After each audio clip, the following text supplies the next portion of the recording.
Flight Risk is directed by Mel Gibson and stars Mark Wahlberg, Michelle Dockery, Topher Grace, and among others. And in this story, it deals with a U.S. Marshal who's transporting a prisoner, or a government witness in this instance, played by Michelle Dockery and Topher Grace, and they end up meeting Mark Wahlberg's character, who's a pilot, who's transporting them through Alaska. And if you've seen from the trailers, you already know what's going to happen, where Mark Wahlberg is not the pilot they think they are, and so they have to pretty much survive from him trying to take over the plane. And then it's up to Michelle Dockery's character having to basically try to fly the plane as it goes along, and also escorting Topher Grace to testify for a mob boss. And it becomes pretty much straightforward and not really much to go home about. Now here's a little backstory. Now this movie was directed by Mel Gibson, and this was actually a very surprise because this is coming from a guy that's really known for not only been one of my favorite actors, but also one of my favorite directors too, because he made a lot of landmark with movies like The Passion of the Christ and also Hacksaw Ridge and Braveheart. The list goes on. I have seen parts of the Man Without a Man Without a Face. I still need to fully watch that one before I remember enjoying it. And I still have yet to see Apocalypto, but I will check it out one of these days when I get the chance. And so I've always had an admiration for Mel Gibson as a director, and going into this, I didn't really expect him to really direct a movie like this, of all things, because usually he likes to do more like epic type of like period piece type of movies and stuff. And so doing something like this was definitely a lot of something different, and a lot more lower scale than what I thought. And so, but the thing that got me really interested was seeing Mark Wahlberg playing a villain again, because I have a really good fondness when he played in that movie Fear from 1996, and to this day it still holds as one of my favorites from the 90s. And I really am glad to see that this was an opportunity to showcase him as a psychopath again, because in that movie, if you remember back when in the old days when Mark Wahlberg used to first start out movies, like that one was definitely a game changer for him, because he really branched out into other stuff instead of just being instead of just doing typical teen dramas and stuff. He was doing stuff like that.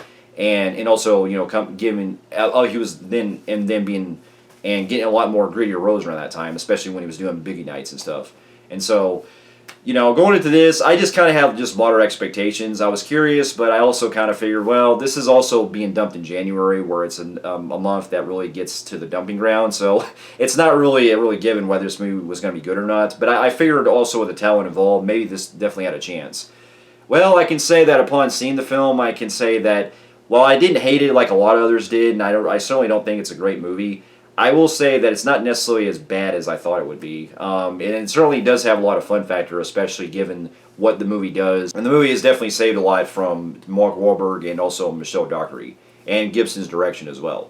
And so, to get my pros out of the way, I thought Mark Wahlberg in this was not only one of the saving spots of this film, where he really seems like he's having the time of his life playing a psychopath, where he's manipulating the two, and it was cracking me up at points, but it was also showing that he was definitely unhinged. I really appreciated that he was going for that type of level, and it definitely shows that he was not holding back on it, and so he definitely carries this movie. And the same can go for Michelle Dockery, where she pulls off on her own as trying to be the straightforward person of the situation, trying to work things out, where there's actually a backstory involved for her that I got really into to see why she's doing what she's doing.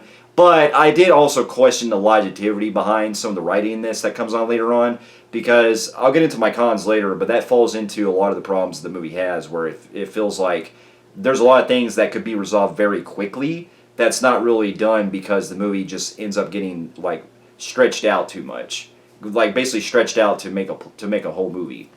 And so there's that. And then Topher Grace, I was kind of hit and miss with the movie with. There are points where he does kind of like channel in his character from That 70s Show, where he has some funny one-liners at points that were cracking me up. But then there's other points where it's like, he feels like some of the lines they give him are just kind of out of place, or they can be very hit and miss depending on what he's saying at times. His performance is kind of like, as far overall, is fine, but I think that he handles itself more in like the comedic part, because in a lot of the scenes where he's a lot more straightforward, I didn't really think he really pulled it off that well as far as those scenes. But I still thought that some of his comedy worked in some level, so he's kind of hit and miss throughout the film. From the way that the movie also builds it to where it's very secluded and taking place mostly on the plane, I thought was really creative with how Gibson was able to really kind of build suspense of, especially in the first like 20 or so minutes where you're not really sure about where things are going at first. And I will admit that was actually getting me along the edge because it was able to, capture that very like claustrophobic feel, like, trapped in with a psychopath, what are the odds that you're going to try to do?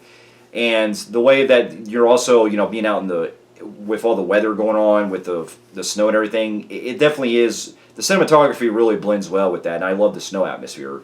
And it certainly does push the stakes in certain parts where I'll give it some credit on some things they do kind of build up more with. This is now where we get to my cons, and unfortunately the movie is boggled down with a lot of stuff that you could have really resolved very easily because, not going to go into detail spoilers, but there's instances where there's access to other technology that our leads pretty much have, and it almost makes it seem like, okay, why are we still carrying Mark Wahlberg in the film? Because it really seems like his character, after about a while, it almost seems like why is they even still keeping him alive when all this stuff is happening? And there is a point that happens later on in the film that they actually do explain with the backstory that's involved with our main lead. But it does feel like the writing could have been a lot better in that regard, or at least make it compromise to kind of push some things further, because it almost seems like it was more like an afterthought as it went along with it. Because most of the film is just them pretty much trying to keep the plane together, and they're pretty much getting help in other types of technology and other outsiders that are pretty much telling them. And it's like, okay, this is really making it very, convenient that they're really doing all this. On top of that, if the movie probably would have been made in the 90s, I think it would have made it a benefactor where if if cell phones and other technology wasn't really as advanced, it probably could have worked at that level. But this is 2025, and having it to where stuff like this would happen would probably not work in down nowadays, especially the fact that you have all this stuff that can really help you out when it comes to flying a plane and stuff. And so there's that. On top of that, it does get in some very cliched stuff that you kind of see in these a lot of movies. There's like someone on the inside that's not who they say they are and everything, and it gets into it where becomes very standard in that regard, and it doesn't really like have much of a payoff toward the end too. That I found myself, okay, they do kind of they end it to where it almost seems like, okay, were they trying to set this up for like a sequel or something? Because it almost seems like there's more to the story that they just kind of abruptly cut off. And I was like, okay, why did they have to do that? And on top of that, there is some really questionable CGI throughout the film. I did kind of wonder too, especially at the beginning when it shows like this weird looking like moose or wherever it is that Topher Grace sees outside his window. I was like, ugh, that looks pretty bad. But the rest of the film, the actual way that it's, where you see the plane in like where you see the plane flying and stuff, it still works in that regard.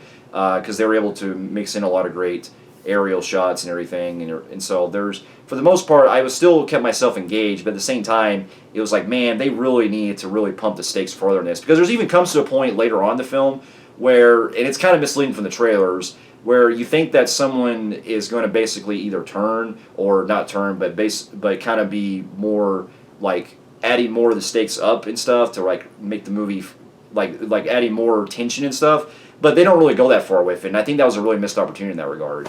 And so there's more I can go into detail, but this movie is pretty straightforward, and it really should have been a lot better as far as it's taking advantage of that premise. And I think this goes in the line of movies like that we used to get, like movies like Turbulence, in that you have a really fun performance that's made by our lead, but the movie itself just really suffers from a lot of the plot and everything that really holds it back from being great. And I would say that on a technical level, this one I still like it's slightly more than Turbulence in some regards, but they both fall in that kind of like, campy fun type of performance that's more from our lead, but still not quite as much as a great film that it could have been, if you know what I mean. And so overall, with that being said, though, I didn't hate the movie or anything. I didn't even dislike it. I just think that it really could have been a whole lot better. And so with that, I'm going to give it just a low average Joe on the Film Freaks meter. So for those of you who have also seen Flight Risk, let me know in the comments below what you thought about it. And thank you so much for watching, and I'll see you in my next review. I'll see you later.